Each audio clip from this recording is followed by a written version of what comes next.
નમસ્કાર દર્શક મિત્રો, દૂરદર્શન સમાચારમાં આપનું સ્વાગત છે। સૌપ્રથમ જોઈએ આજના મુખ્ય સમાચાર। મધ્યપ્રદેશના ઝાબુઆ નજીક વિસ્ફોટમાં 82ના મોત, મૃતકોના પરિવારજનોને 2 લાખની અને ઘાયલોને પ્રત્યેકને 50,000 રૂપિયાની સહાયની રાજ્ય સરકારની જાહેરાત। બિહાર વિધાનસભા ચૂંટણી માટે એનડીએના સાથી પક્ષો વચ્ચે બેઠક ફાળવણી અંગે સહમતિ લગભગ નક્કી। હિન્દુસ્તાની આવામ મોરચાના માંઝીની અમિત શાહ સાથે મુલાકાત, સાંજ સુધીમાં થઈ શકે છે સત્તાવાર જાહેરાત। નવી દિલ્હીમાં સંયુક્ત રેકોર્ડ પર હસ્તાક્ષર સાથે સીમા સુરક્ષા દળ અને પાકિસ્તાની રેન્જર્સ વચ્ચેની મહાનિદેશક સ્તરની ત્રિદિવસીય વાતચીત સંપન્ન।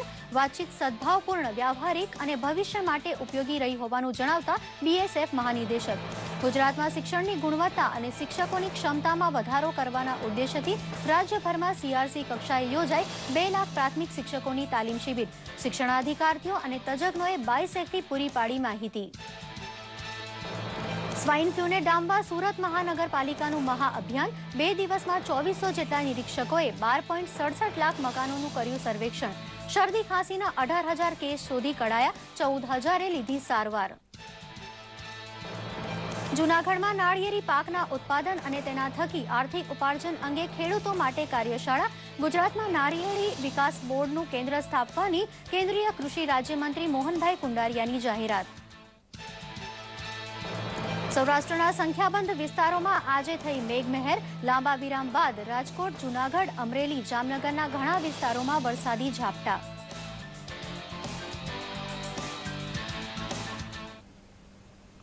જોઈએ સમાચાર વિગતવાર। મધ્યપ્રદેશમાં ઝાબુઆ નજીક આજે સવારે એક હોટલમાં થયેલા પ્રચંડ વિસ્ફોટમાં 82 વ્યક્તિઓના મોત નીપજ્યા હતા અને અંદાજે 50 વ્યક્તિઓ ઘાયલ થવા પામી હતી।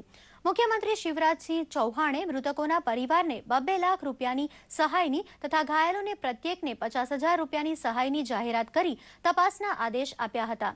પ્રથમ દ્રષ્ટિએ સિલિન્ડર બ્લાસ્ટ મનાતા વિસ્ફોટની પ્રચંડતા તથા એક સામટા 30 વ્યક્તિઓના મોત જોતા હોટલની બાજુના મકાનમાં ખાણોમાં ધડાકા કરવા માટે વપરાતા ડિટોનેટર રખાયા હોવાની આશંકા સેવાઈ રહી છે।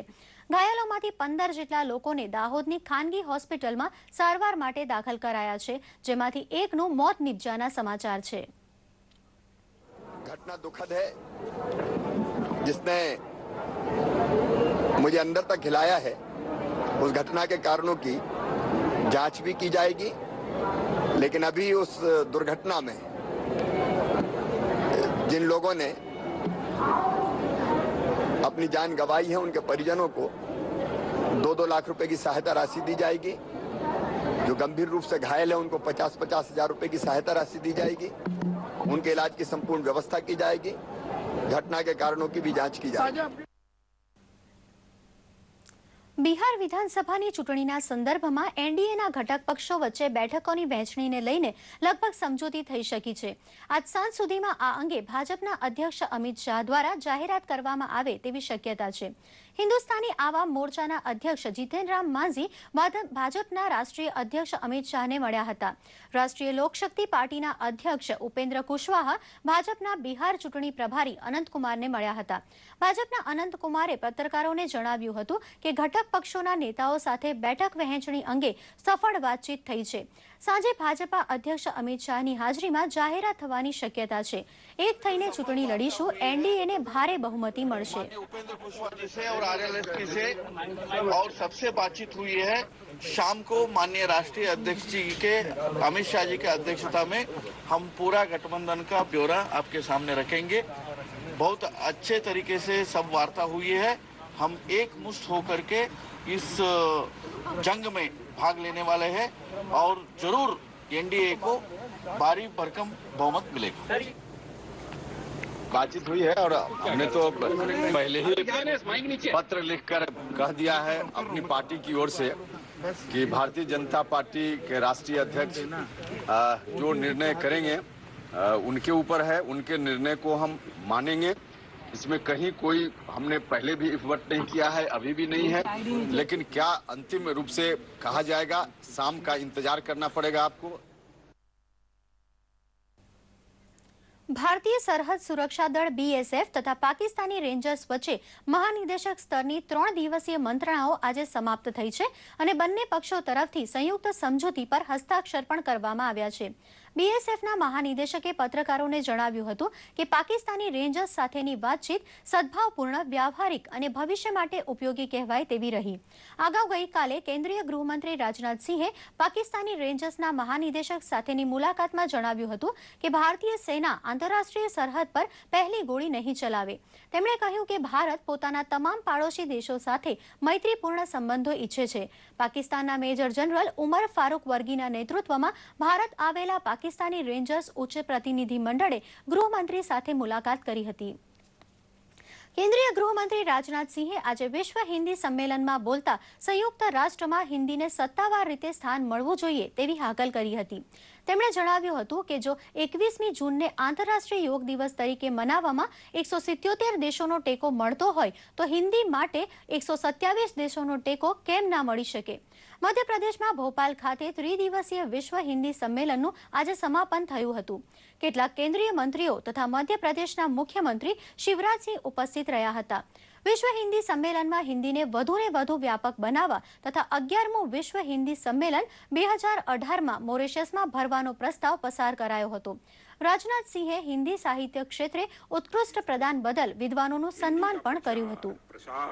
और अधिक कैसे हो, तेजी के साथ कैसे हो. मैं समझता हूं कि भारत में भी हम लोगों को यह विचार करने की आवश्यकता है कि उद्योगों के द्वारा जो उत्पाद तैयार होते हैं, जो प्रोडक्ट्स तैयार होते हैं, आप भी ये देखते होंगे कि अधिकांश प्रोडक्ट्स पर, अधिकांश उत्पादों पर अंग्रेजी में नाम लिखे होते हैं. मैं आह्वान करना चाहता हूं सभी भाषा भाषियों को कि इस संबंध में विचार करें. શિક્ષણની ગુણવત્તા સુધરે અને શિક્ષકોની ક્ષમતા વધે એ માટે ગુજરાત રાજ્યના 2 લાખ જેટલા પ્રાથમિક શિક્ષકો માટે આજે રાજ્યભરમાં CRC કક્ષાએ તાલીમ કાર્યક્રમ યોજાયો હતો.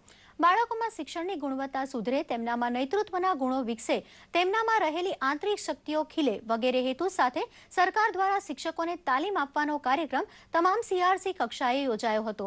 રાષ્ટ્રીય આંતરરાષ્ટ્રીય સ્તરે થતા નવા સંશોધનો સહિતની માહિતી યોગ્ય રૂપે વર્ગખંડો સુધી પહોંચે તેવો આશય પણ આ તાલીમ પાછળ હતો. શિક્ષણ વિભાગના અધિકારીઓ તથા તજજ્ઞો દ્વારા બાયસેગના માધ્યમથી શિક્ષકોને માહિતી પૂરી પડાઈ હતી. બાળકોમાં શિક્ષણની ગુણવત્તા સુધરે, નેતૃત્વના ગુણો ખીલે, આરોગ્ય અને સફાઈના ગુણો વિકસે તે માટે સરકાર દ્વારા અપાતા કાર્યક્રમોના યોગ્ય અમલીકરણ માટે શિક્ષકોને તાલીમ આપવામાં આવે છે. જે શિક્ષકો હવે તેને પોતાના વર્ગખંડમાં અમલ કરશે. બાળકોમાં નિડરતાના ગુણો વિકસે, એમનામાં લોકશાહીના મૂલ્યોનું જતન થાય અને એમનામાં સ્વચ્છતા, આરોગ્યનો વિકાસ થાય. એ અમને સમજાવવામાં આવ્યું છે, અમને શીખવાડવામાં આવ્યું છે અને અમે જે નહોતા જાણતા એ પણ અમને શીખવા મળ્યું છે કે કઈ રીતના સ્વચ્છતાની જાળવણી કરવી અને એ અમે અમારા બાળકોને શીખવાડી શકીએ. સ્વાઇન ફ્લૂ માથું ઉચકે તે પહેલા જ ડામવા માટે સુરત મહાનગરપાલિકાએ મહાઅભિયાન કરીને એક નવી પહેલ કરી છે. 2 દિવસના આ મહાઅભિયાન દરમિયાન 12.5 લાખ જેટલા મકાનોનું સર્વેક્ષણ કર્યું હતું, જેમાં 18,000 જેટલા શરદી ખાંસીના કેસની જાણકારી મળી હતી. જોકે તેમાંથી 14,000 કેસમાં લોકોએ સારવાર લીધી હતી. સુરત શહેરમાં ચેપી રોગ સ્વાઇન ફ્લૂનો કેર વધી રહ્યો છે, જેને અંકુશમાં લેવા તંત્ર યુદ્ધના ધોરણે કામે લાગ્યું છે. સ્વાઇન ફ્લૂ અને ડેન્ગ્યુને શરૂઆતના તબક્કામાં જ ડામવા માટે સુરત મહાનગરપાલિકા દ્વારા 9 અને 10મી સપ્ટેમ્બરના રોજ 2400થી વધુ નિરીક્ષકોની ટીમોએ શહેરભરમાં સર્વે હાથ ધર્યો હતો, જેમાં 12,67,000 મકાનોમાં સર્વે કરી સ્વાઇન ફ્લૂ સામે રક્ષણ કેવી રીતે તેની માહિતી આપતું પેમ્ફલેટનું વિતરણ કરાયું હતું. આ સર્વે દરમિયાન લગભગ 18,000 જેટલા દર્દીઓ અમને મળી આવ્યા હતા. એમાંથી 14,000 જેટલા દર્દીઓએ લગભગ સારવાર પોતાની રીતે મેળવેલી હતી. બાકીના જે દર્દીઓ જેને સારવાર મેળવી ન હતી એ ઉપરાંત જેને કંઈક રેફરન્સની જરૂર હોય એવા લગભગ 4800 જેટલા દર્દીઓને અમે નજીકના હેલ્થ સેન્ટર પર રિફર કર્યા હતા. અને સાથે સાથે આ અભિયાનની અંદર અમે જો કોઈ દર્દીને તાવ આવતો હોય તો અમારો જે ટોલ ફ્રી હેલ્પલાઇન છે 104 નંબર તે બાબતે પણ જાણકારી આપવામાં આવી હતી. આ સર્વે દરમિયાન શરદી ખાંસીના 18,000 જેટલા કેસો સામે આવ્યા હતા. આ કેસો પૈકી 14,000 જેટલા કેસોમાં સારવાર લીધી હોવાનું જાણવા મળ્યું હતું, જ્યાં 4,000 જેટલા કેસોમાં તેઓએ સારવાર લીધી ન હતી. આ 4,000 કેસોમાં રિફર કરવા જેવું લાગ્યું તેમને નજીકની હેલ્થ સેન્ટરમાં રિફર કરાયા હતા. શાળાઓમાં જઈને બાળકોને સ્વાઇન ફ્લૂ વિશે સમજ આપીએ છીએ કે રોગ કેવી રીતે થાય છે, એમના લક્ષણો શું છે અને સ્વાઇન ફ્લૂનો રોગ ન થાય તેના માટે શું તકેદારી રાખીને કયા પગલાં લેવા જોઈએ તે. અને બાળકોમાં માસ્ક અને પેમ્પલેટનું પણ વિતરણ કરીએ છીએ, એટલે એ લોકો ઘરે પોતે પણ વાંચે અને એમના ઘરે વાલીઓને પણ એ પેમ્પલેટમાં સ્વાઇન ફ્લૂ વિશે સમજ આપે અને એમના પેરેન્ટ્સ પણ વાંચીને કયા પગલાં લેવા જોઈએ તે આગળ ધ્યાન રાખે. મકાનોમાં સર્વેની સાથે સાથે રેલવે સ્ટેશન, બસ સ્ટેશન, શાળાઓમાં અને જાહેર સ્થળો પર બેનરો લગાડીને સ્વાઇન ફ્લૂથી બચવા અને શરદી ખાંસી હોય તો તરત જ તપાસ કરાવવા લોકોને પ્રેરિત કરાયા હતા. આ સર્વેને કારણે સ્વાઇન ફ્લૂને ઉગતો જ ડામી દેવામાં સફળતા મળશે. સુરત મહાનગરપાલિકાની આ પહેલ દેશ માટે પણ એક ઉદાહરણ સાબિત થઈ શકે તેમ છે. દૂરદર્શન સમાચાર, સુરત. 1600 કિલોમીટર લાંબો દરિયા કિનારો ધરાવતા ગુજરાતના તટીય વિસ્તારોમાં લીલા નાળિયેરનું વધુમાં વધુ ઉત્પાદન થાય તે માટે જૂનાગઢમાં કૃષિ વિશ્વવિદ્યાલય ખાતે એક કાર્યશાળા યોજાઈ ગઈ. આ પ્રસંગે કેન્દ્રીય કૃષિ રાજ્યમંત્રી મોહનભાઈ કુંડારિયાએ જણાવ્યું હતું કે દેશમાં નાળિયેરના ઉત્પાદનમાં કેરાલા પછી ગુજરાત બીજા નંબરે આવે છે. આથી ગુજરાતમાં નાળિયેર વિકાસ બોર્ડનું કેન્દ્ર સ્થાપવામાં આવશે. રાજ્યમાં સૌથી વધુ નાળિયેર જૂનાગઢ જિલ્લામાં હોવાથી માંગરોળ અથવા ચોરવાડ પાસે આ કેન્દ્ર માટે જમીન સંપાદિત કરાશે. કોકોનટ બોર્ડના ચેરમેન ટી.કે. જોશે નાળિયેરના પાણીની ઉપયોગિતાની તથા તેમાંથી બનતી વિવિધ પેદાશોની માહિતી આપી હતી. રાજ્યના કૃષિમંત્રી જસાભાઈ બારડ તથા અન્ય મહાનુભાવો તથા કૃષિપુત્રો કાર્યશાળામાં હાજર રહ્યા હતા. સૌરાષ્ટ્રના જૂનાગઢ વિસ્તારના કોસ્ટલ એરિયાના નાળિયેરની ખેતી સાથે સંકળાયેલા લોકોને વધારે પ્રોત્સાહન મળે એટલા માટે વેલ્યુએટેડ પ્લાન્ટ માટે પ્રોસેસ પ્લાન નવો કરવામાં આવે, એને પણ અમે 25% વધારે સબસિડી આપવાનું અમારું આયોજન છે. અને 10મી ક્ષેત્રીય ઓફિસ અમારી ગુજરાતમાં થાય, સૌરાષ્ટ્રમાં થાય, એના માટેના અમારા પ્રયત્ન છે. આવતીકાલની પાટીદાર રિવર્સ દાંડી યાત્રા અને દાંડીના કાંઠા વિસ્તારના ગામોની પ્રતિકાર રેલીને જિલ્લા કલેક્ટરે મંજૂરી નથી આપી, ત્યારે અગમચેતીના પગલારૂપે નવસારી જિલ્લામાં જડબી સલાક બંદોબસ્ત ગોઠવવામાં આવ્યો છે.